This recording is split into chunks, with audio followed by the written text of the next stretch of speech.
જય શ્રી કૃષ્ણ. ચૈત્ર શુક્લ નવમી તિથિના દિવસે મર્યાદા પુરુષોત્તમ પ્રભુ શ્રી રામચંદ્રજીનો જન્મદિવસ ઉજવવામાં આવે છે. આ દિવસે પ્રભુ શ્રી રામચંદ્રજીની વિધિ વિધાન સાથે પૂજા આરાધના કરવાથી મનુષ્ય મોક્ષને પ્રાપ્ત થાય છે.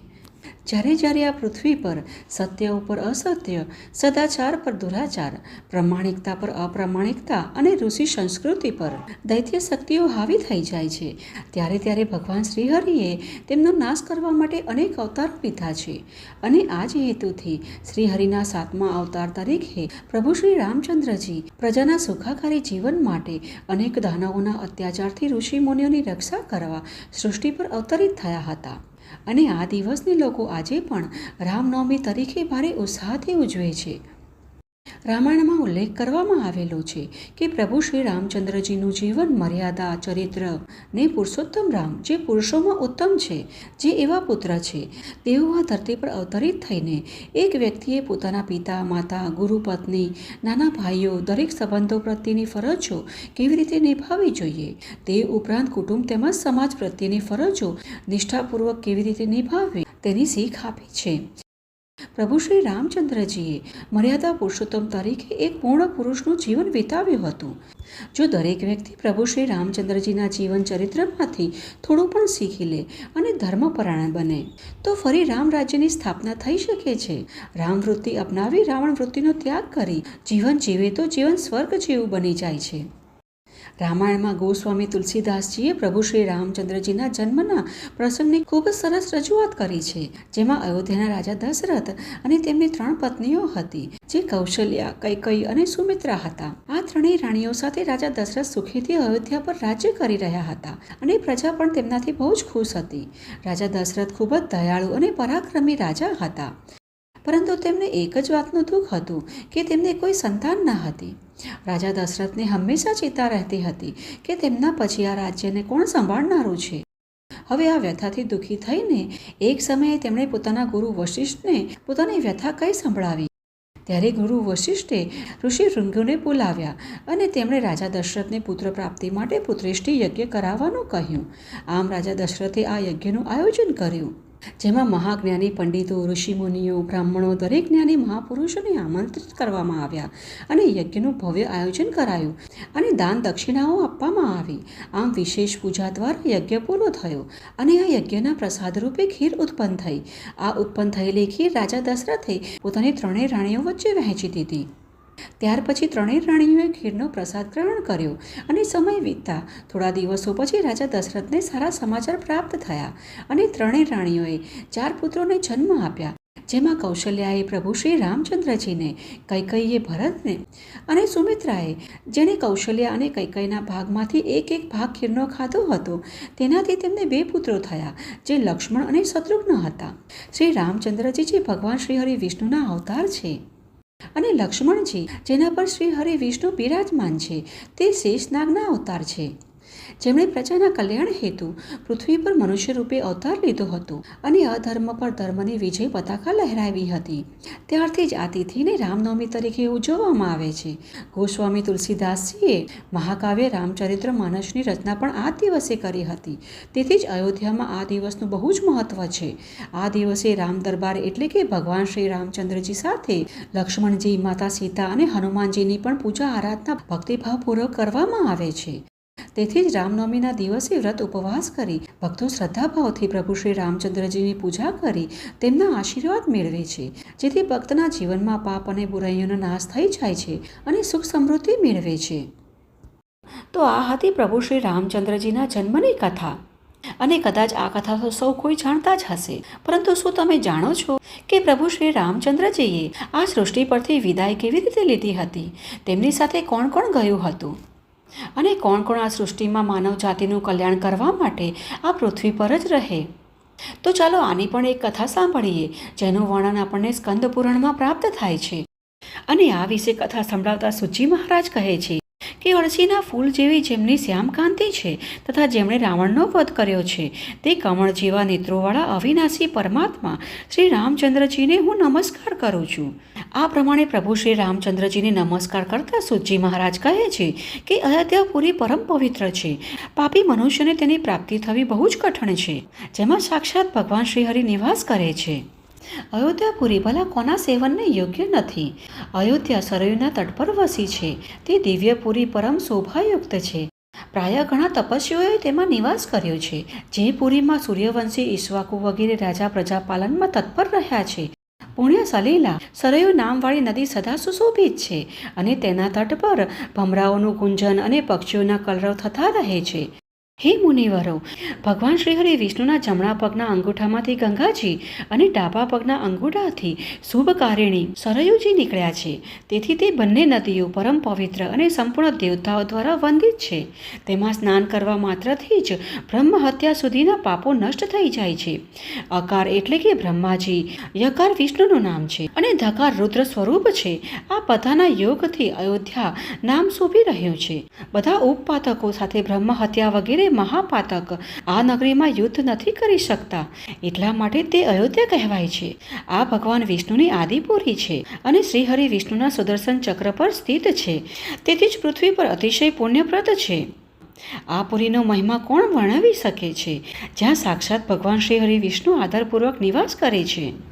જેમ કાશીમાં મણિકર્ણિકા, ઉજ્જૈનીમાં મહાકાલ મંદિર તથા નૈમિષારણ્યમાં ચક્રવાપી તીર્થ સૌથી શ્રેષ્ઠ ગણાય છે, તે જ પ્રમાણે અયોધ્યામાં સ્થિત ગોપ્રતાર તીર્થનું મહત્વ સર્વાધિક છે, જ્યાં ભગવાન શ્રી રામચંદ્રજીની આજ્ઞાથી સમસ્ત સાકેતિક વાસીઓને તેમના દિવ્યધામની પ્રાપ્તિ થઈ હતી.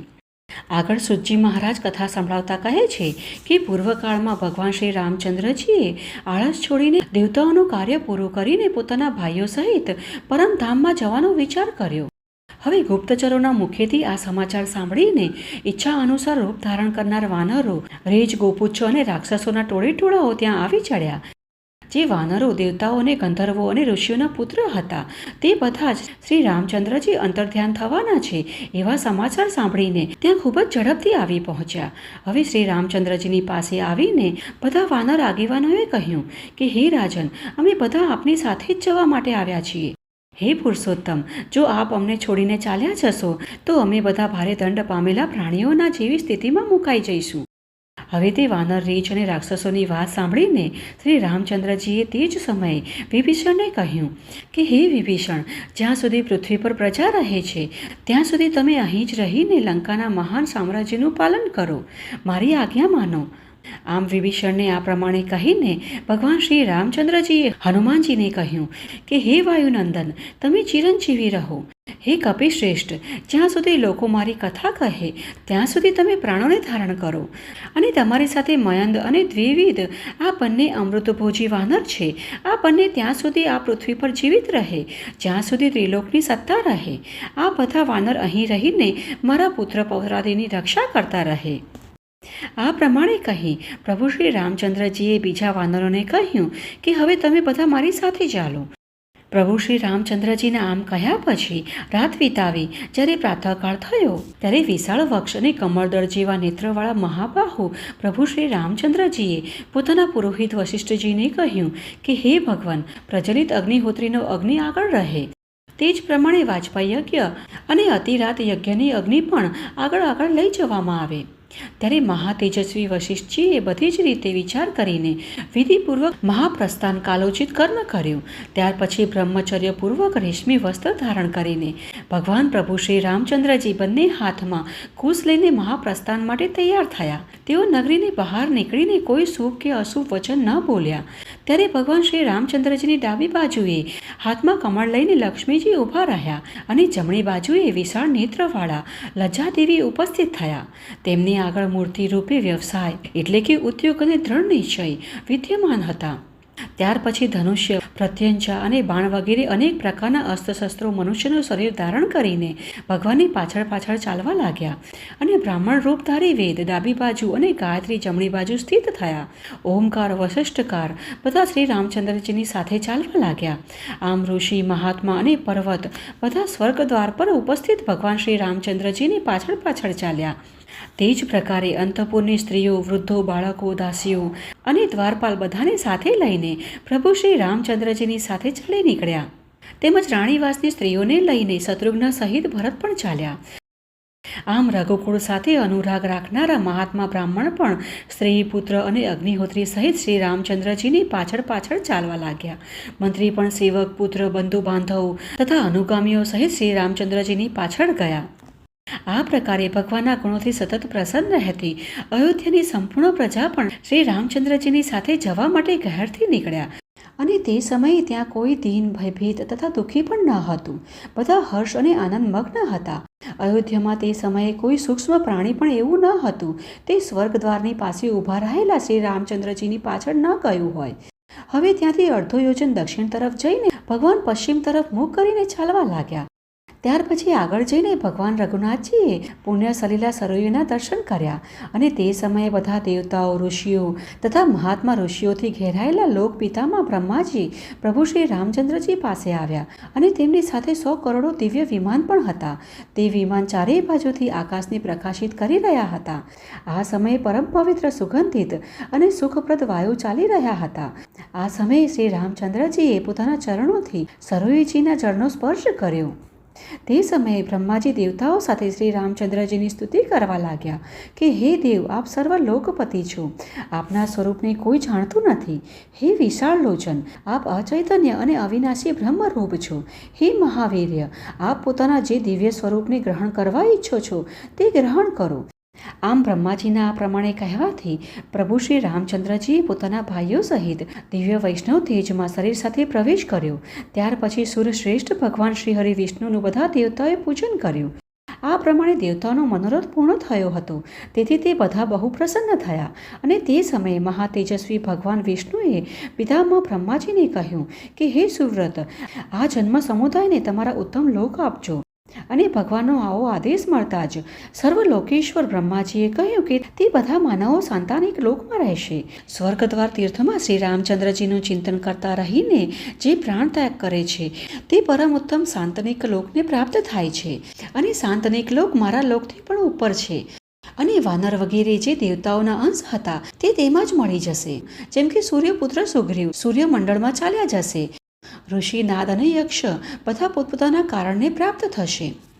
આ પ્રકારે દેવેશ્વર બ્રહ્માજીના કહેવાથી ગોપ્રતાર તીર્થમાં રહેલું જળ સરયુને પ્રાપ્ત થયું. ત્યાર પછી ત્યાં સરયુ જળ પર પરિપૂર્ણ થઈ ગયું. ત્યાર પછી તો બધાએ જળમાં ડૂબકી મારી અને હર્ષપૂર્વક પ્રાણ ત્યાગ કરીને મનુષ્ય શરીરને ત્યાગી દીધું તથા વિમાનમાં બેસીને દિવ્ય લોક જવા પ્રસ્થાન કર્યું. પશુ, પક્ષી વગેરે જે જીવ હતા તે પણ સરયુમાં પ્રવેશ કરીને શરીર ત્યાગીને દિવ્ય રૂપધારી થઈ ગયા. તે જ પ્રમાણે અન્ય ચરાચર પ્રાણી પણ ઉત્તમ શરીર પામીને દેવલોકમાં ગયા. અને ભગવાન શ્રી રામચંદ્રજી દેવતાઓની સાથે પોતાના પરમ ધામ ચાલ્યા ગયા. તો આ હતી આજની અમારી રામનવમીના નિમિત્તે પ્રભુ શ્રી રામચંદ્રજીના જન્મની તેમજ તેમના પરમધામ જવાની કથા. અને અમને આશા છે કે આ કથા તમને સારી લાગી હશે. જો તમને આ કથા થોડી પણ સારી લાગી હોય તો એક લાઈક અવશ્ય કરજો. સાથે જ કોમેન્ટ બોક્સમાં જય શ્રી રામ અવશ્ય લખજો. અને આ કથાને તમારા મિત્ર અને પરિવારમાં પણ શેર કરજો, જેથી કરી તેઓ પણ આજના પાવન દિવસે આ કથાનું શ્રવણ કરી પુણ્યફળની પ્રાપ્તિ કરી શકે. અને જો તમે આ ચેનલ પર પહેલી વાર આવ્યા છો તો ચેનલને પણ સબસ્ક્રાઈબ કરી લેજો, જેથી કરી અમારા દ્વારા આવનારી આવી જ વૈદિક અને પ્રમાણભૂત કથાઓ તમારા સુધી સરળતાથી પહોંચી શકે. તો ચાલો આવી જ વૈદિક અને પ્રમાણભૂત કથાઓ સાથે ફરી મળીશું. જય શ્રી રામ, જય શ્રી કૃષ્ણ.